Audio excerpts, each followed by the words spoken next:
여러분 안녕하세요. 바이킹! 아요! 지적인 호심이 풍부한 분들 위한 교양집사 시간입니다. 네. 오늘의 주제 미신. 종류가 정말 많습니다. 네. 사주, 타로, 점성술, 손금, 네. 관상, 징크스, 혈액형 성격론, 굉장히 많네요. 주술, 네. 끝도 없어요. 자, 사실은 우리가 이제 미신에 관해서 굉장히 많이 사로잡히는데 네. 본인도 그게 근거가 박약하다는 걸 알아요. 그럼에도 불구하고 우리 사고나 우리 행동이나 많은 것들이 사실은 미신적인 행동들을 하거나 그런 관념에 사로잡혀 있는 경우 굉장히 많죠. 전혀 신경 안 쓰는 사람도 갑자기 성함이 어떻게 되세요 하는데 이름 얘기하는데 빨간색으로 쓰면 저는 아무렇지도 않거든요. 불길하죠 뭔가. 근데 이렇게 공유된 미신도 미신이지만 자기만 갖고 있는 미신들도 있거든요. 난 샤워만 하면 전화가 와, 뭐 이런 거. 세차만 하면 꼭 비가 와, 뭐 이런 거. 내가 골대 맞추면 경기에 져. 미신이란 것은 그러니까 합리적인 근거가 상당히 박약한 믿음을 보통 이제 미신이라고 말을 하잖아요. 근데 믿음과 미신을 완벽하게 구분하기도 사실은 어려워요. 예를 들어서 거대한 종교들에서 믿는 어떤 믿음과 미신이 어떻게 근본적으로 다른지 이런 것들도 사실은 정확하게 말하기 어려운 부분들이 있죠. 그럼에도 불구하고 사실은 뭐 자기가 종교가 있든 없든 혹은 무신론자든 아니든 수많은 사람들이 미신적인 생각에 사로잡혀 있는데 왜 그런 걸까? 미신은 과연 어떻게 작동하는 걸까? 그게 인지론적으로는 어떤 의미가 있는 걸까? 이런 얘기를 오늘 하려고 하는데요. 저도 워낙 이런 주제에 흥미 있어서 책을 좀 많이 보기도 했고 인지심리학 얘기를 안 할 수가 없고요. 통계학 얘기를 안 할 수가 없어요. 솔직히 얘기해서 이것들을 제가 다 어떻게 알겠어요? 저는 그냥 독자로서 이런 책들을 좋아하고요. 오래전부터 많이 읽어왔고 오늘 또 주제가 이렇게 서로 잡히다 보니까 제 생각을 또 거기에 대해서 책을 다시 보면서 정리를 하기도 하고. 네, 파이아키아 제작진들 사이에서 이런 미신이 있습니다. 어떤? 썸네일을 만들 때 네. 이동진 평론가의 얼굴을 넣어야지 조회수 잘 나온다. 그건 과학 아니에요? 아닙니다. 미신입니다. 예, 통계적으로 전혀 증명되지 않았고요. 근데 이제 일단 한 가지 전제할 것은 7가지에 대해서 이제 쭉 미신에 관한 이야기들 할 텐데 구체적으로 어떤 미신을 얘기할 게 아니고요. 미신이라는 것의 패턴, 작동 원리, 왜 미신을 갖고 있는지, 미신의 효능은 뭔지 뭐 이런 얘기 할 거예요. 그러니까 우리는 흔히 이제 이성을 뭐라고 할까요? 그러니까 비이성의 산물이 미신이라고 생각하잖아요. 그렇지 않나요? 물론 그럴 수도 있겠지만 더 정확하게 얘기한다면 결함이 있는 이성의 산물이 미신이다. 이렇게 얘기할 수 있어요. 네. 그러니까 미신적인 생각을 갖고 있는 이유는 자기 나름대로는 이성적으로 판단하려고 하는데 사실은 굉장히 결함이 많았던 거죠. 거기에 대해서. 그래서 귀결된 게 미신이라는 측면에서 기본적으로 미신을 바라보는 태도가 좀 차이가 있을 수 있다. 이런 얘기를 먼저 전제하게 됩니다. 네. 인간은 왜 미신에 빠져들었는가? 첫 번째 테마입니다. 인류 생존에 도움이 된 미신. 인간의 생활 양식에 네. 미신이 어떤 도움을 줬나요? 사실 이제 뭐 진화론적 혹은 진화 심리학적으로 본다면 우리가 갖고 있는 부정적인 것들이 사실은 굉장히 많은 효능을 갖고 있다. 이런 또 반대적인 증거들이나 혹은 추론들이 많아요. 미신이 인간에게 그렇게 나쁜 거라면 왜 인간은 오래전부터 그렇게까지 지금까지 심지어는 이런 과학기술이 우리를 지배하고 있는 대명천지에까지 사람들이 미신을 갖고 있을까? 미신이 인류 생존에 도움이 되고 우리 인간에게 도움이 되는 측면들이 있기 때문이다라는 견해들이 많다는 것이죠. 그래서 정반대로 그런 얘기를 시작해 보겠다는 건데요. 일단 미신이라는 것은 많은 것들이 항상 그런 것은 아니지만 사실은 의미가 없어요. 어떤 사건이. 혹은 우연적인 사건이에요. 기어이 우연적인 사건에서 필연을 찾아내는 거예요. 법칙을 찾아내고 패턴을 찾아내려고 하는 시도가 미신을 낳는 경우가 굉장히 많단 말이에요. 그런 부분에서 이야기를 드리게 되는데 이건 이런 거죠. 만약에 이제 인류가 생존하게 된 어떤 그런 상황을 한번 생각을 해보시게 되면 우리 인류는 패턴이 있고 질서가 있고 규칙이 있는 것을 찾아내야만 사실은 진화론적으로 굉장히 큰 도움이 되고 생존에 도움이 되는 경우가 많죠. 어떤 사람이 바다로 나가려고 한다면 한번 생각해 보세요. 네. 어떤 때는 파도가 막 치고 나가고 들고 나고 하는 것을 패턴을 모를 때 바다에 나가게 되면 굉장히 항해술이 위험할 수 있죠. 초기 단계에서. 근데 만약에 간조를 한다고 생각해보세요. 잘 관찰을 해보니까 특정한 시기에는 밀물이 와. 특정한 시기에는 썰물이 나가. 이런 것을 알게 되면 항해술이 굉장히 큰 도움이 되지 않겠어요? 그 다음에 어떤 걸 따먹으려고 하는데 채취를 하고 있는 그런 채취와 수렵 단계에서 인간 입장에서 본다면 이걸 먹으면 되는지 안 되는지를 아는 것은 굉장히 중요하죠. 먹어도 되는 것은 대개 어떤 모양인지 어떤 빛깔인지 어디서 자라는지 이걸 패턴을 알아야 되는 거예요. 그걸 모르고 아무거나 먹다 보면 잘못하면 독이 있는 것을 먹으면 죽게 돼요. 위협을 피할 수 있는 도구로서. 그렇죠. 고도로 신경을 써서 패턴을 발견하려고 하고 질서와 규칙을 발견하려고 한다는 거죠. 그런 것이 사실은 미신하고 관련된 부분이 있다는 거예요. 이것이 잘못 오용된 경우가 미신일 거니까. 그런 부분에서 사실은 미신적인 생각을 갖고 있는 것은 인류의 생존 본능하고 관련이 있다라는 얘기를 먼저 할 수 있고요. 두 번째로 말할 수 있는 것은 미신 중에 상당수는 긍정적인 것보다 부정적인 경우가 많아요. 긍정적인 경우도 있겠지만 네잎클로버를 가지면 무슨 행운이 온다 이런 것들은 긍정적인 거지만 많은 경우에는 이제 부정적인 것들이잖아요. 인간은 상대적으로 부정적인 것을 긍정적인 것보다 훨씬 잘 기억을 해요. 긍정적인 것보다는 부정적인 신호에 훨씬 더 주의를 기울여요. 왜 그럴까라는 건데 그게 인류의 생존에 도움이 되기 때문인 거예요. 예를 들어서 멀리 바위처럼 보이기도 하고 곰처럼 보이기도 하는 뭔가가 있다고 한번 생각해 보세요. 어떤 사람은 그걸 보면서 바위겠지라고 생각한단 말이에요. 어떤 사람은 곰 아닐까? 이렇게 생각한단 말이에요. 누가 더 유리할까? 후자가 유리하단 말이에요.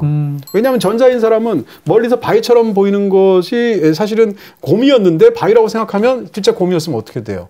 안 피하고 있다가 곰이 덮치게 되면 죽잖아요. 네, 조심해서 나쁠 게 없어요. 심리학 실험 중에 그런 것도 있어요. 멀리 사람들이 일군의 사람들이 있는데 굉장히 자기 친한 친구가 있고 자기가 너무너무 무서워하는 두려워하는 적이 있다고 쳐보세요. 누구를 먼저 알아보느냐? 적을 먼저 알아본다는 거예요.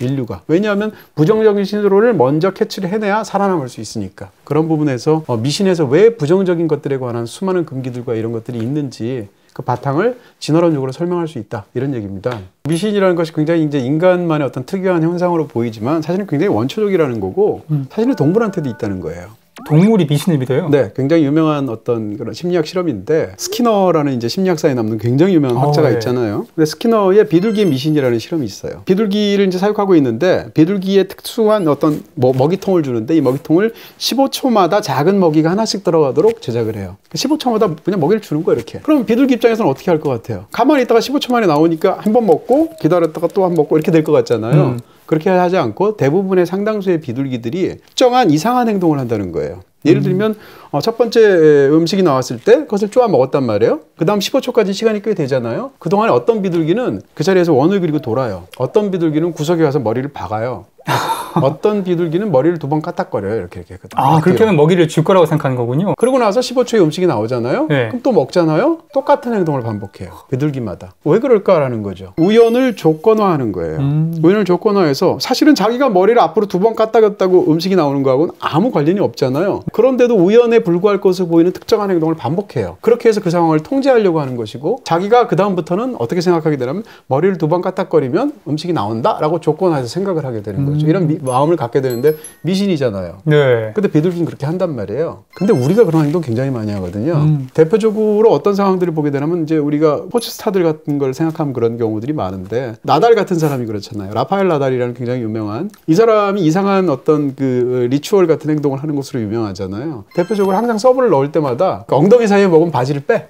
항상. 그 다음에 어깨를 한 번씩 만져요. 그 다음에 코를 만지고 왼쪽 귀 만지고 코를 만지고 오른쪽 귀 만지고 다시 코를 만지고 이런 행동 한단 말이에요. 그렇게 해야 기가 막힌 서브가 들어간다는. 그리고 나서 서브를 한단 말이에요. 그러니까 상대방은 미치죠. 근데 이 사람은 상대방한테 어떤 특정한 그 긴장을 주기 위해서 하는 것도 있겠지만 이 사람은 그걸 꼭 해야 되는 거예요. 그런 의식을 해야 서브를 넣을 수 있는 거예요. 이런 서브를 넣는 것이 사실은 어떻게 생각하면 굉장히 이상한 행동이잖아요. 그렇죠. 그 이유가 아까 말씀드린 것 같은 비둘기 행동처럼 특정한 행동을 조건화하는 거예요. 서브를 잘 넣기 위해서. 이렇게 하면 서브가 잘 들어간다라는 미신을 갖고 있는 거죠. 일종의 강박적인 행동일 텐데. 그럼 반대로 한번 생각해 볼 수 있어요. 그러면 누가 봐도 잠깐 좀 과하고 이상한 행동이잖아요. 근데 이 사람 입장에서, 나달 입장에서 보면 그렇게 한 번 안 했다고 쳐보세요. 사람들이 하도 놀리니까 하지 말고 그냥 한번 서브 넣어보자. 서브를 넣었는데 잘 안 들어갔어. 무슨 생각하겠어요? 그거 안 해가지고 너무 심적으로 타격이 크죠. 그걸 하면 되는 건데 내가 왜 안 해가지고 서브가 안 들어갔을까 하고 굉장히 마음에 어떤 감정적인 타격을 입지 않겠어요? 반대로 한번 생각해 보세요. 자기가 그런 행동을 다 했는데 서브가 잘 안 들어갔어요. 그러면 뻘짓했네? 이러겠죠. 이런 것을 어떻게 생각한다면 뭐라고 할까요? 자기 마음속에서 어떤 그런 행동을 할 때 이걸 경중을 따지게 되는 거죠. 아까 어떻게 생각하면 바위를 보고 곰을 생각하는 그 마음하고 똑같은 거예요. 이 두 가지 경우를 보면 자기가 치러야 될 비용은 특정한 행동을 했을 때 치러야 할 비용은 그것이 효과가 없다 할지라도 별거 아니에요. 근데 특정한 행동을 하지 않아서 어떤 잘못된 결과가 나왔을 경우에는 심적인 타격이 크단 말이에요. 거봐. 그런 의미에서 본다면 상대적으로 인간의 마음이 그런 식으로 작동되는 부분들이 있다는 게 굉장히 중요한 것이죠. 벌써 재밌네요. 자, 두 번째입니다. 통제감과 의미 제공. 그러니까 미신을 이제 심리학적으로 본다면, 심리적인 것으로 본다면 사람들이 미신을 믿으면 두 가지 측면에서 결정적으로 좋다는 거예요. 통제감이 강화돼요. 일단 우리가 어떤 일을 하려고 할 때 뭐라고 할까요? 세상에 나가서 어떤 일을 하려고 하면 특히 긴장되는 일이면 두렵잖아요. 경우의 수가 너무 많으면 힘들단 말이에요. 예를 들어서 그런 실험도 있어요. 6개의 잼이 있는데 서로 다른 맛에 그 중에 하나를 고르는 것과 24개인 잼 중에서 하나를 고를 때 인간의 마음인데 두 번째가 선택이 훨씬 더 어렵다는 거고요. 심지어는 인간이 굉장히 불안해하고 싫어한다는 거예요. 그 상황을. 선택의 범위가 너무 넓어지면. 그런 상황에서 상대적으로 우리가 수많은 어떤 상황 속에서 있을 수 있는 그런 자유의 어떤 부분들을 일부러 줄이는 거죠. 그 세상을 통제할 수 있는 대상으로 보면 내가 어떤 상대적으로 전능감 혹은 내 능력에 관한 어떤 확신 같은 게 좀 더 커지게 되잖아요. 그런 의미에서 통제감을 확대시키는데 미신이 굉장히 좋다라는 얘기인데, 대표적으로 이런 거죠. 어떤 직종의 사람들이 미신을 가장 많이 갖고 있는가? 미국의 경우에는 어부들이 그렇대요. 미국에서 이제 가장 위험한 그 직업의 순서를 매긴 게 있는데 맞아요. 1위가 어부예요. 바다에서 낚시를 하게 되는. 실제로 위험할 것 같잖아요. 그러다 보니까 모든 어부들은 구체적으로 어떤 게 미신인지는 다르지만 미신들이 굉장히 많은 거예요. 대표적으로 이런 것들이죠. 미국의 경우에는 검은 가방을 갖고 타면 안 된다. 이런 미신들이 대부분의 경우에 있대요. 바나나를 갖고 타도 안 된대요. 그다음 머그컵을 선내에 걸어둘 때는 컵 안쪽이 보이면 안 된대요. 어업행위를 하다가 휘바람을 보면 안 된대요. 그럼 폭풍우가 몰려온다고 생각한대요. 아, 비슷한 이미지니까. 뭐, 그렇죠. 이런 식의 어떤 수많은 어떤 미신들이 있는데, 각각의 미신들이 왜 그러느냐도 있겠지만, 이렇게 수많은 그 미신적인 생각으로 특정 상황들을 규제하는 거죠. 그렇게 하면 바다에 나가서 풍랑을 만나서 죽을 수도 있고, 이런 수많은 위험적인 상황이 있는데 그 속에서 자기의 어떤 미래의 어떤 상황들을 통제할 수 있다고 생각하는 거예요. 그러니까 특정한 행동이 왜 그런 행동을 미신으로 생각하느냐도 중요하지만, 그렇게 수많은 미신을 둔다라는 상황 자체가 중요할 수도 있다는 얘기죠. 그런 측면에서 보면 이 통제감을 강화할 때 이 미신적인 생각이 많다는 거고, 야구를 예를 들어 보면 야구를 할 때 가장 상대적으로 자기 플레이에서 종이 한 장 차이로 왔다 갔다 하는 사람이 누구냐면 투수하고 타자란 말이에요. 어떻게 치느냐 해서 잠깐 빗 맞으면 파울이 되고, 조금만 더 1mm 차이로 제대로 때리면 홈런이 될 수도 있잖아요. 네. 이 야구 선수들에 대해서 심리학적으로 미신적인 행동을 관찰한 적이 있어요. 타자나 투수는 상당수가 미신적인 행동을 한다는 거예요. 무슨 코를 만진다거나, 뭐 송진백을 2번 만진다거나 등등등에. 근데 외야수는 상대적으로 플레이를 할 때 거의 정확도가 예를 들면 90%가 넘는 행동들을 하는 거예요. 외야수에 있을 때 공이 이렇게 쭉 날아가면 잡을 확률이 90%가 넘는단 말이에요. 그러니까 이 사람들은 상대적으로 쉽게 얘기하면 스트레스가 좀 덜하다고 말할 수 있겠죠. 그래서 관찰한 결과에 따르면 투수와 타자는 대부분 미신적인 행동을 한대요. 근데 외야수는 거의 안 한대요. 왜냐하면 그 상황이 대부분 다 예측할 수 있는 상황이니까 굳이 통제감을 발휘할 필요가 없죠. 그런 의미에서 본다면 우리가 통제감을 갖는다는 것이 얼마나 사실 심리적으로 중요한 것인가를 알 수 있죠. 그럴 때 미신적인 행동이 관련이 되어 있다라는 것이고요. 또 하나는 이제 의미를 제공한다는 거예요. 어떤 의미요? 사실은 우연이라는 것은 의미가 없는 거잖아요. 발생했던 어떤 일이 발생하지 않을 수 있었다라는 것이 사실은 우연인 것이고, 발생한 일은 반드시 발생해야만 했다라는 것은 사실은 뭐 운명론이라든지 결정론이라든지 이런 것들 아니에요. 그랬을 때 예를 들면 재앙을 내가 어떤 큰 비극을 당했다고 쳐보세요. 교통사고를 당했다, 부모님이 돌아가셨다, 오늘 가다가 떨어지는 돌에 머리를 맞았다, 뭐 이런 일이 있다고 한번 생각해 보세요. 이게 우연일 수 있잖아요. 근데 그걸 우연이라고 생각하면 그걸 소화하는데 너무 힘든 거예요. 근데 그 상황에서 하다못해 그것이 무슨 의미가 있다라고 생각해 보세요. 예를 들면 내가 어제 어떤 잘못된 행동을 했는데 그 결과로 떨어지는 돌에 맞았다라고 한번 생각해 보세요. 경우에 따라서는 이것이 다 모든 것이 다 노하신 마을 신의 어떤 그런 재앙을 내려서 우리가 그런 끔찍한 일을 당한 것이다, 이렇게 생각할 수도 있잖아요. 이렇게 하면 나쁜 설명조차도 인간은 없는 설명보다 낫게 여긴다는 거죠. 스피노자의 그런 말이 있잖아요. 자연은 진공 상태를 싫어한다, 이런 말이 있는데 여기서 이것을 인간 본성이라는 말로 바꿔도 된다는 거예요. 인간 본성은 진공을 싫어해서 설명이 없는 상태, 이해가 안 되는 상태를 못 견디는 거예요. 의미가 있는다는, 의미를 제공한다는 사실 자체가 미신에서 굉장히 중요한 기능을 갖고 있다. 점집 갔을 때 확실하게 얘기해 주니까 더 믿음 가는 것 같아요. 그렇죠. 이제 지금 내가 당시 어떤 상황에서 내가 시험을 보고 있는데 그 시험이 붙는지 떨어지는지 못해서 굉장히 불안한 상황이고, 그것이 과연 어떻게 될지를 모르는데 점집에 가서 어떤 자기 미래 같은 것을 얘기해 주면 그게 설사 나쁜 거라 할지라도 거기에 대해서 어떤 뭐라고 그럴까, 마음이 정리되는 효과 같은 것들은 분명히 있겠죠. 어쨌건 이런 통제감이나 효과들 때문에 인간의 무력감이 훨씬 더 줄어들죠. 그리고 세계랑 내가 더 연결됐다는 느낌을 갖게 되겠죠. 우연적이라면 세상하고 나하고 연결이 안 되는 거잖아요. 연결이 되어 있고 내가 뭔가 작용할 수 있고 이런 등등의 어떤 심리적인 부분들하고 굉장히 관련이 되어 있고, 의미라는 것은 기본적으로 목적하고 관련이 되어 있고 이해라는 것하고 관련이 된단 말이에요. 어떤 일에 어떤 목적이 있다고 가정한다면 내가 뭘 해야 될지는 굉장히 자명하잖아요. 인간은 기본적으로 목적론적인 생각을 갖고 있는데 그런 상황에서 의미를 제공한다는 것은 굉장히 중요하다, 이런 얘기죠. 자, 흥미진진합니다. 다음은요. 생방을 주방에서, 생방을 안방에서, 생방을 내 방에서, BTV 에어에서. 인과관계 오해와 조건의 혼동. 네. 자, 아까 말씀드린 것처럼 인간은 없는 것처럼 보임에도 불구하고 거기서 어떤 질서를 찾아내고 규칙을 찾아내고 패턴을 찾아내는 게 생존에 굉장히 큰 도움이 됐다고 얘기했잖아요. 네. 의미가 없는데도 의미를 만들어내려고 하는 경향이 있다고 얘기했잖아요. 그러다 보니까 여기서 이제 미신으로 넘어가는 경우들이 생겨버린다라는 얘기를 제가 좀 더 드리게 되는 거예요. 네. 그러니까 아까도 말씀드린 것처럼 이제 인간 본성이 뭐라고 할까요? 진공을 싫어한다라는 표현을 제가 쓰게 됐는데 변상증이라는 게 있어요. 실제로는 존재하지 않을 수 있는 것을 기어이 보아내거나 듣거나 하는 것을 아포페니아라는 어떤 현상이라고 말을 하거든요. 대표적인 게 별자리 같은 거잖아요. 큰 곰자리, 뭐 작은 곰자리, 뭐 물병자리 하는데 하늘 별만 봐서 그게 어떻게 물병으로 보여요. 사실 좀 억지인 부분도 있어요. 억지죠? 근데 네. 그리스 사람들은 하늘의 별의 모양들을 보면서 그 큰 곰의 형상, 물병의 형상, 염소의 형상을 생각한 거잖아요. 그러면 그것은 일종의 변상증이죠. 아포페니아죠. 어린 시절에 벽지 같은 거 보면 무섭잖아요. 악마 얼굴처럼 보이기도 하고 막 박쥐처럼 보이기도 하고 이러지 않아요? 어렸을 때? 그렇죠. 예. 심리학할 때. 의미가 애초에 없는데 의미를 발견해서 거기에 법칙과 이런 것들을 부여하다 보니까 어떤 미신적인 생각으로 이어지게 되는 부분들이 굉장히 많다라는 것인데 그 연장선상에서 말씀드릴 수 있는 두 가지가 있는데 하나는 뭔가 하면 인과관계를 혼동한다는 거죠. A라는 원인과 B라는 결과 사이를 우리는 원인과 결과로 파악하지만 사실은 둘 사이에 아무런 인과관계가 없는 거잖아요. 근데 그것을 우리는 인과관계가 있다고 규칙을 부여하는 거잖아요. 그런 어떤 상황에서 인과관계를 오해하는데 가장 큰 미신에서의 인과관계의 오해는 물질적인 세계가 있고 정신적인 세계가 있을 때 이 두 가지를 혼동하는 거예요. 다시 말하면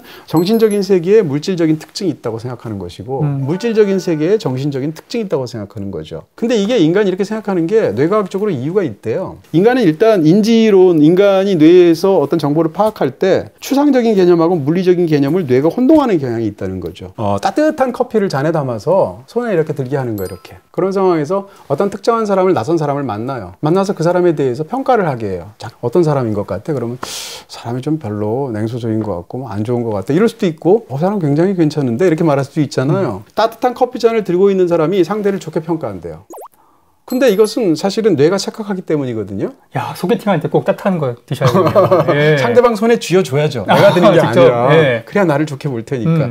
손이 따뜻하다라는 것은 물리적인 세계의 감각이잖아요. 근데 저 사람에 대해서 따뜻한 평가를 하는 거예요. 추상적인 감각이잖아요. 이 두 가지를 혼동해버리는 거예요, 뇌가. 따뜻한 커피를 들고 있다는 것으로 상대를 상대적으로 높게 평가할 확률이 높아진다라는 얘기죠. 왜냐하면 뇌라는 것 자체가 기본적으로 추상적인 개념하고 물리적인 개념을 혼동하도록 파악하고 있으니까. 그렇게 본다면 굉장히 흥미로운 부분들이 있죠. 예를 들면 지금 그 비유를 다시 그대로 든다면 저 사람 참 따뜻한 사람이야 이렇게 말을 한다고 쳐봐요. 근데 그 사람이 따뜻하다라고 말을 하는 건 비유잖아요. 근데 그것을 온도가 높다라는 물리적인 특징과 겹친 게 이 비유잖아요. 그 사람은 따뜻한 사람이다라고 말을 하는 게. 얼핏 생각하면 은유라는 것은 그냥 언어적인 수사법이라고 우리는 생각을 하지만 기본적으로 우리 뇌의 착각이나 결함하고 관련되어 있는 화법이다라는 얘기죠. 그렇게 보니까 인간은 기본적으로 은유로 파악한다는 거예요. 은유가 가능한 이유는 인간의 뇌가 정신세계와 물질세계를 헷갈려 하기 때문에. 또 한 가지는 이제 조건의 혼동에 관해서 말씀드릴 수 있는데 조건의 혼동이란 건 이런 거예요. 사실은 필요 조건에 불과한데 인간의 뇌는 그것을 충분 조건이라고 우기고 있는 거예요. 그게 미신의 토대가 된다는 얘기죠. 미신이라는 것은 증거가 없지 않아요. 증거가 있단 말이에요. 예를 들면 내가 세차하면 항상 비가 와 이렇게 얘기한다고 생각해 보세요. 그러면 실제로 세차를 한 번 했는데 실제로 비가 온 경험이 최소한 한 번 이상 있었어. 박약하지만 증거 맞잖아요. 이거 어떻게 알아? 그랬더니 봐 오늘 뭐 몇 월 며칠 날 했는데 그날 세차했는데 비 왔거든 이렇게 얘기하겠죠. 근데 이게 필요 조건은 맞죠. 근데 충분 조건은 아니야. 그 법칙을 세우기 위해서. 그렇게 얘기하려면 실제로 내가 통계를 내야 되는 거죠. 2년 동안 세차를 내가 37번을 했는데 35번에 실제로 그날 비가 왔다. 일기예보 딱 겹쳐가지고 자 봐라. 내 말이 맞지? 이렇게 해야 된단 말이에요. 네, 모수가 충분해야죠. 네. 근데 그렇게 하지 않고 그냥 한두 번의 필요 조건으로 이게 충분 조건인 것처럼 우기는 거죠. 미신적인 어떤 생각에 패턴을 이루게 된다. 이런 얘기를 3번에 의해서 지금 설명을 드렸습니다. 자, 네 번째 테마입니다. 유사성의 법칙과 접촉의 법칙. 이것은 이제 인류학사에 남는 굉장히 유명한 황금가지라는 책이 있죠. 제임스 프레이저가 쓴 책인데요. 이 황금가지를 보면 주술에 관한 얘기가 나와요. 주술이라는 것은 우리가 보통 어떻게 얘기하냐면 초자연적인 어떤 힘을 이용을 해서 특정한 현상을 일으키려는 것 혹은 그것에 대한 믿음 이런 게 주술이잖아요. 근데 황금가지의 제임스 프레이저가 원시 부족들을 관찰하면서 공감 주술이라는 걸 말하는데 공감이라는 것은 서로가 영향을 끼치는 그러니까 서로 다른 어떤 두 가지가 있다면 A와 B 사이를 어떤 초자연적인 어떤 행위나 의식을 통해서 영향을 미칠 수 있다라고 생각하는 게 이제 공감 주술이에요. 근데 이 공감 주술에 두 가지가 있다는 거예요. 모방 주술이 있고 하나는 감염 주술이 주술이 있다는 거예요. 모방 주술은 어떤 건가 하면 모양이 비슷한 것들, 다시 말하면 유사한 것들은 다른 유사한 것에 영향을 끼칠 수 있거나 유사한 것을 낳을 수 있다라는 믿음. 혹은 결과는 원인을 닮았다. 이게 무반법칙이에요. 유사성의 법칙이거든요. 우리가 이제 인디아나 존스 같은 영화를 보게 되면 인디아나 존스를 비슷하게 만든 인형 가지고 반으로 팍 찌르면 저주를 하면 주인공이 갑자기 막 이러잖아요. 비슷한 것에 인형에다 영향을 미치면 이것이 유사성의 법칙을 갖고 있기 때문에 상대에게 해를 끼칠 수 있다라고 믿음을 갖는 그런 주술인 거죠. 그게 이제 유사성의 법칙인 것이고, 또 한 가지는 이제 감염 주술이라는 건데, 감염 주술은 뭔가 하면 한 번 접촉한 것은 영원히 접촉한 상태를 유지한다라는 믿음이에요. 예를 들면 우리가 이제 요즘은 아무도 안 하지만 뭐 눈다래끼가 났다. 그럼 이제 민간 신앙의 어떤 미신에서는 눈다래끼 난 사람이 자기 눈썹을 뽑아요. 그 다음에 깡통에 집어넣어. 그리고 거리에 이렇게 둬요. 지나가다가 그냥 깡통에 있으니까 어떤 사람이 발로 차잖아요. 그러면 눈다래끼가 옮아간다. 이런 믿음이 있단 말이에요. 이런 믿음이 있다면 이런 미신이 왜 생겼을까? 그 사람이랑 접촉된 무언가를 뜯어서 그걸 담으면 접촉한 사람에게 그것이 옮아간다라는 믿음 때문인 거죠. 예를 들면 이런 실험이 있어요. 우리가 히틀러를 굉장히 싫어하고 증오하잖아요. 히틀러가 입었던 스웨터다라고 어떤 옷을 상상해 보라는 거죠. 근데 히틀러 옷이긴 한데 히틀러가 계속 입었지만 깨끗이 세탁했어. 그걸 당신이 입는다고 하면 상상해 봐. 초이스를 주고, 또 한 가지는 히틀러의 악행이나 그의 어떤 사상이나 이런 것들을 적은 책이 있을 수 있잖아요. 무슨 뭐 나의 투쟁 같은 거, 이런 거는 이제 그 사람의 사상을 적은 거죠. 그런 책을 자기 손에 들게 하는 거예요. 그럼 둘 중에 어느 게 더 기분 나쁠까? 책이 낫죠. 스웨터 입는 게 싫잖아요. 소름 돋죠. 네. 근데 왜 싫어 그게? 이게 접촉의 법칙 때문인 거예요. 한번 히틀러가 입은 옷은 히틀러가 거기에 예를 들면 히틀러적인 어떤 본성이나 특성이나 핵심이 거기 남아있다고 생각하는 거죠.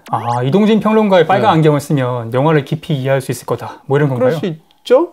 그런 믿음을 가진 사람 아무도 없겠지만 예를 들어서 그런 실험도 있어요. 유명 골프 선수가 썼던 골프채를 그걸 알고 자기가 골프를 치면 실제로 골프 실력이 는다는 거예요. 어떻게 생각하면 이 파이아키아가 이 접촉 주술의 산물이에요. 여기 이제 접촉 주술로 가득한 거예요.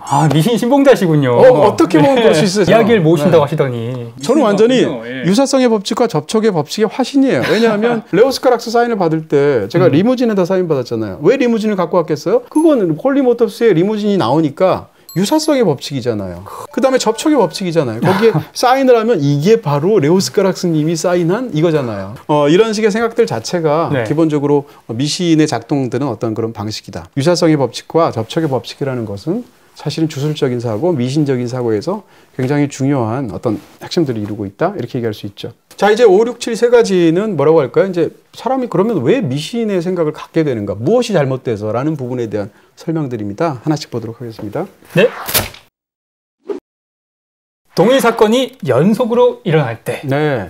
동일 사건이, 특정한 사건이 연속으로 일어나도 사실은 통계학적으로 보면 별로 이상하지 않다는 거예요. 근데 사람들은 이상하게 생각한다라는 얘기죠. 대표성이라는 게 있잖아요. 예를 들면 대표성은 우리가 어떤 걸 판단하게 될 때 두 가지 어떤 사례를 판단하거나 두 가지 범주를 판단한다거나 뭐 두 가지 결과를 판단한다. 이럴 때 우리는 이제 어떤 생각을 하냐면 일일이 그 두 가지를 다 모든 특성을 구분하기가 어려우니까 이것의 대표적인 어떤 특성들을 가지고 비교를 하거나 판단한다는 거예요. 근데 미신적인 생각에서는 대표성을 과다하게 생각한다는 거예요. 어떤 사람과 이 사람이 닮은 사람인지를 보려고 하면 외모가 닮았다, 뭐 키가 비슷한 게 큰 게 닮았다, 이런 식으로 몇몇 가지의 외형적인 특징이나 대강의 특징이나 이런 것들 가지고 우리는 뭉뚱그려서 비교를 하게 되죠. 그게 이제 대표성인 건데, 동전의 경우에는 우리가 이제 동전이 앞이 나올 확률과 뒤가 나올 확률이 같다라는 대표성이 있잖아요. 그걸 너무 과하게 생각하다 보니까 단기간에 몇 번 동전을 던져서 그것이 앞뒤가 교대로 나오지 않으면 굉장히 이상하게 생각한다는 거죠.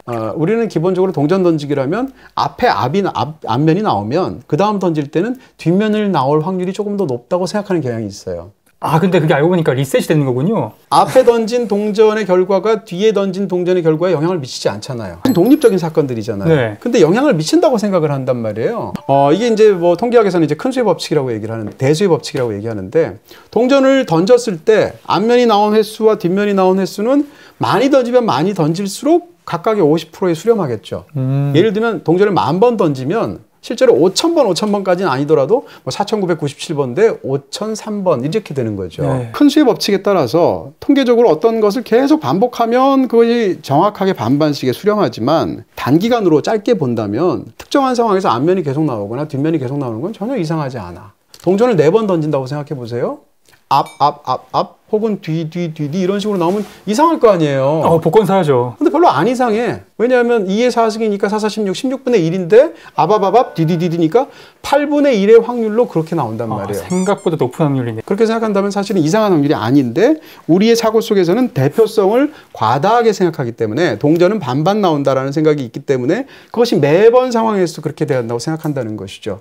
그럼 이게 왜 미신이 되는가라는 얘기인데 이런 어떤 특정한 사건, 동전 던지기로 얘기를 했는데 이런 식으로 어떤 특정한 조건에서 있을 수 있는 사건이 발생하잖아요. 그 사건이 또 발생해. 근데 그 사건이 또 발생해. 한 3번쯤 발생을 하게 되면 우리는 너무 이상한 거지. 이게 무슨 계시가 아닐까? 나한테는 특별한 것 같고. 그렇죠. 굉장히 특이한 사건으로 생각하죠. 근데 통계 전체로 보면 별로 특별한 사건이 아닌 거예요. 특이한 사건을 만나면 인간은 어떻게 되느냐? 거꾸로 생각을 하죠. 왜 동전이 연달아서 4번 앞면이 나왔을까? 아까 제가 던지는 걸 보니까 콧기름을 살짝 발랐어. 혹은 던지는데 테이블이 기울어졌어. 특정한 우연적인 어떤 행동이나 특정한 우연적인 조건을 그것을 인과관계로 파악한다는 것이요. 역으로. 동일 사건이 연속으로 일어날 때 그것은 의미가 없어요. 많은 경우에. 의미가 있다고 생각하고 역으로 추산을 해서 어떤 특정한 사소한 우연들을 법칙으로 일반화하는 것이죠. 그게 미신이 작동하는 어떤 하나의 원리가 된다. 이런 얘기입니다.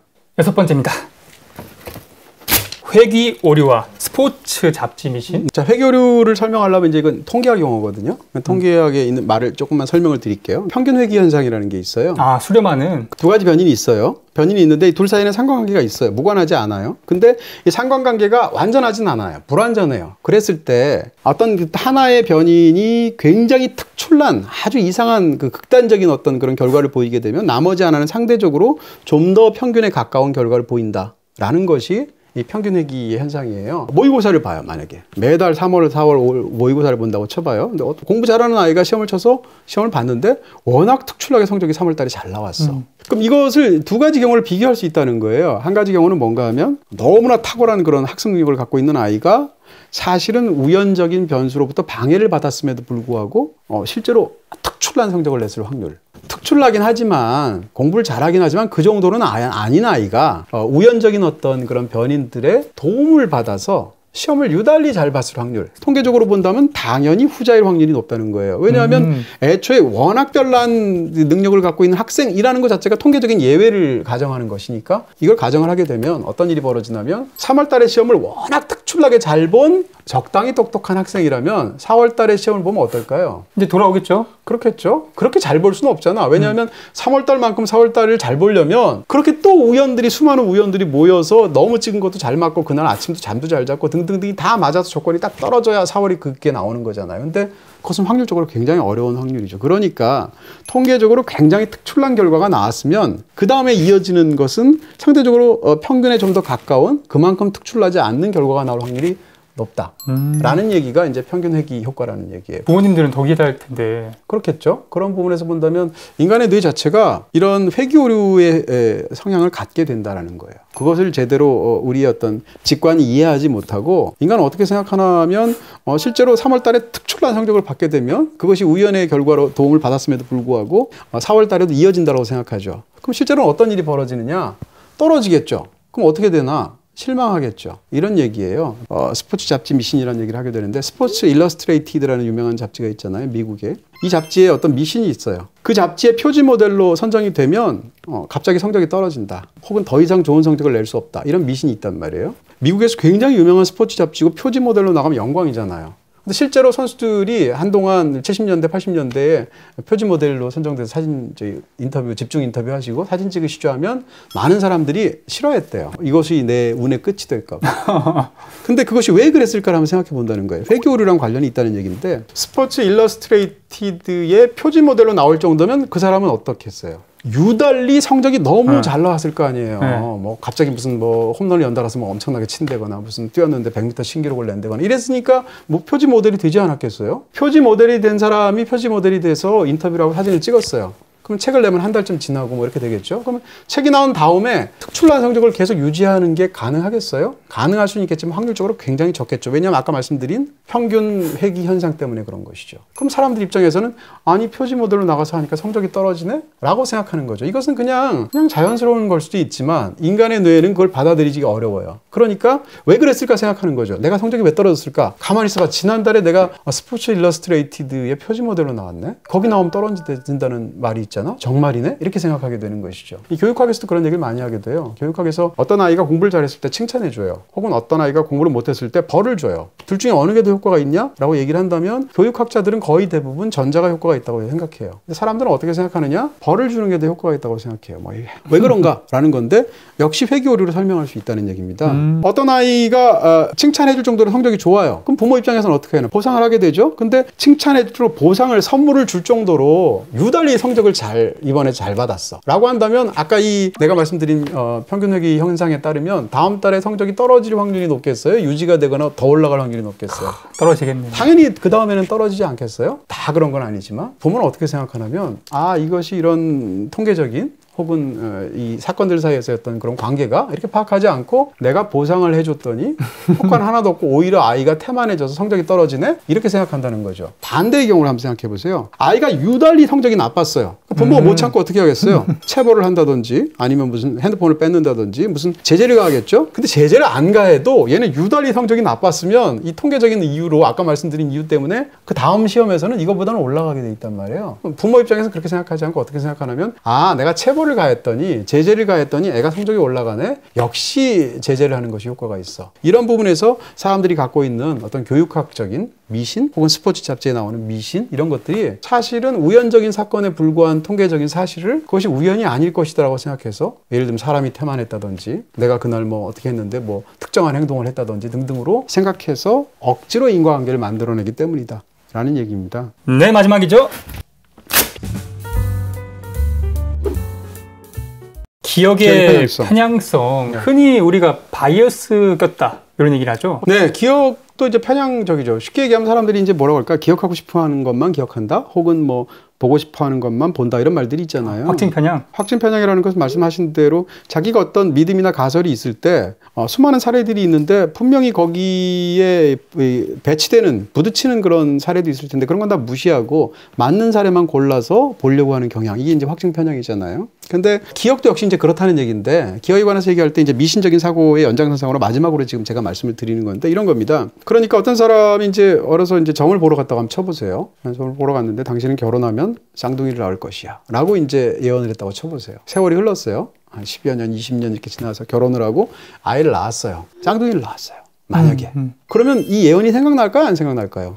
당장 찾아가야지 다시. 거의 100%에 가깝게 생각이 나겠죠. 근데 하나를 낳았다고 쳐보세요. 그냥 우리가 일반적으로 그렇듯이. 그러면 그 예언 틀렸네 라고 생각 안 한다는 거예요. 왜냐하면 그 예언을 들었던 사실 자체를 기억해내지 않는다는 거죠. 그런 식으로 우리는 이제 기억에서 상당히 편향성을 보이기 때문에 지금 말씀드린 확정 편향이나 이런 것 때문에 이제 어떤 미신적인 사실들, 그 사람 진짜 용해 이런 생각들을 갖게 되는데 이것을 설명하기 위해서는 이제 양면적인 사건, 단면적인 사건이라는 개념을 설명해야 돼요. 간단히 얘기하면 사건에 이제 두 가지가 있다고 치는데 하나는 양면적인 사건이에요. 이렇게 A로 일어나거나 정반대로 B로 일어나거나 역시 양쪽이 다 잘 기억되는 사건. 여름휴가를 간다 이렇게 가정을 했을 때 여름휴가를 갔어. 올여름은 어디 굉장히 좋은 제주도에 가가지고 연인하고 같이 꿈과 같은 3박 4일을 보냈어. 기억이 잘 나겠죠? 그럼 3박 4일을 다음 주에 가도록 돼 있어. 막 열심히 했는데 갑자기 회사에서 누가 퇴사를 하거나 무슨 회사에 큰 사고가 있어서 여름휴가가 취소가 됐어. 여름휴가를 가지도 못하고 3박 4일 동안 회사에서 계속 낑낑대고 일만 했어. 기억이 날까요? 기억이 당연히 잘 나죠. 휴가를 가든 휴가를 가지 않든 양쪽으로 다 기억이 잘 나는 사건. 이게 양면적인 사건이에요. 단면적인 사건은 그 사건이 일어나면 기억이 나지만 반대는 기억이 안 나는 사건. 나는 세차만 하면 비가 와 라고 생각한다고 쳐보세요. 세차만 하면 비가 와 라는 믿음을 갖고 있는데 세차를 내가 했어요 오늘. 그랬는데 비가 왔어. 그런 믿음에서는 그 사건이 발생한 거죠. 그러면 이 사건은 기억날까? 당연히 기억 잘 나죠. 커봐 내가 뭐라고 그랬어. 난 세차만 하면 비 온다고 그랬지. 이렇게 생각하겠죠. 근데 세차를 했어. 비가 안 왔어. 그러면 이런 믿음을 가진 사람 입장에서는 그 사건이 발생 안 한 거잖아요. 그 가설이 입증되지 않은 거잖아요. 이 사건에 대해서는 안 일어난 사건이 되는 거예요. 내가 세차를 했는데 비가 안 왔으면 내가 갖고 있는 생각이 틀렸네 라고 생각하지 않고 사실 자체를 기억하지 않는 거예요. 그런 사건을 단면적인 사건이라고 한단 말이에요. 미신은 양면적인 사건이 아니라 단면적인 사건에 관여한다 라는 얘기입니다. 단면적인 사건은 두 가지 또 특징이 있다고 볼 수 있는데, 하나는 뭔가 하면 특정한 시기가 정해져 있지 않은 것이 단면적인 사건일 확률이 높고, 특정한 시기가 정해진 것이 양면적인 사건일 확률이 높다는 거예요. 무슨 얘기인가 하면, 내가 휴가를 가, 여름 7월 30일부터 8월 3일까지 라고 한다면 시기가 정해졌으니까 휴가를 간다, 휴가를 가지 못한다 라는 것이 그 시기가 가면 자동적으로 결정이 되죠. 이런 것들은 미신이 별로 개입을 안 한다는 거예요. 우리가 태몽 같은 거를 작동하는 걸 한번 생각해 보면, 우리가 사람들이 다 꿈을 꾸잖아요. 갑자기 예를 들면 내 조카가, 내 딸이 혹은 우리 아내가 아이를 낳게 됐어요. 임신했다 라고 얘기하면, 가만히 있어봐, 그러고 보니 제가 지지난주 월요일 날 꾸었던 그 꿈이 태몽이었네 이런단 말이지. 왜 그러냐면 그 사이 꿈은 수십 건 수백 건을 꾸었는데 그 중에서 어떤 특별한 사건이 생기게 되면 그 사건에 부합하는 꿈을 이전의 꿈들 속에서 찾게 되는 것이죠. 그런 부분에서 기억의 선택적인 부분들이 있다라는 얘기를 할 수가 있고요. 실제로 그 꿈의 예지력에 관한 어떤 다양한 굉장히 흥미로운 실험들이 있습니다. 예를 들면 이런 거예요. 어떤 아이가 꿈의 예지력을 철석같이 믿고 있는 아이가 있다라고 가정을 해요. 근데 그 아이가 쓴 일기가 있다. 그걸 여러분들한테 보여주겠다라고 한 다음에 피실험자들한테 일기를 읽게 해요. 그 다음 그날 실제로 일어난 일, 어떠어떠한 일이 일어났다. 꿈, 실제 이런 걸 일기를 예를 들어서 한 달치를 읽히는 거죠. 학생들이 이제 다 보잖아요. 그거를 피실험자가 다 보고 나서 나중에 시간이 좀 지난 다음에 물어봐요. 네가 읽은 그 아이의 꿈 중에서 기억나는 거 얘기해봐 라고 하면 상당수의 사람들이 현실에서 이루어진 꿈의 꿈 얘기를 한다는 거죠. 현실과 어긋난 꿈 이야기는 기억을 못 한대요. 항상 그런 건 아니지만 경향적으로 그렇다는 얘기예요. 그 얘기인 즉슨 이런 선택적인 어떤 기억의 편향성을 사실은 보여주는 부분이 있다는 것이죠. 그런 단면적인 사건을 얘기할 때 한 가지 특성이 더 있는데, 그것은 비대칭성이라는 개념이에요. 예를 들면 감정의 비대칭성, 결과의 비대칭성, 이런 것, 패턴의 비대칭성, 이런 것들일 텐데, 예를 들면 이런 거죠. 세차를 하면 비가 와라는 믿음을 갖고 있을 때 세차를 했는데 비가 와. 기분이 어떻겠어요? X 같겠죠. 기분이 너무 나쁠 거 아니에요. 감정적으로. 그러니까 이런 식으로 특정한 사건이 벌어질 때 단면적인 사건은 감정적으로 양쪽이 더 사건이 일어나지 않느냐에 따라 감정의 비대칭성이 있다는 얘기죠. 그랬을 때 우리는 당연히 부정적이거나 어떤 특정한 강렬한 감정을 자극시키는 기억들을 더 잘 기억한다는 거죠. 근데 그것을 우리는 이런 잘못된 인과관계로 결합을 시키기 때문에 결국은 이런 미신들 같은 것이 생긴다라고 종합적으로 이야기할 수 있겠습니다.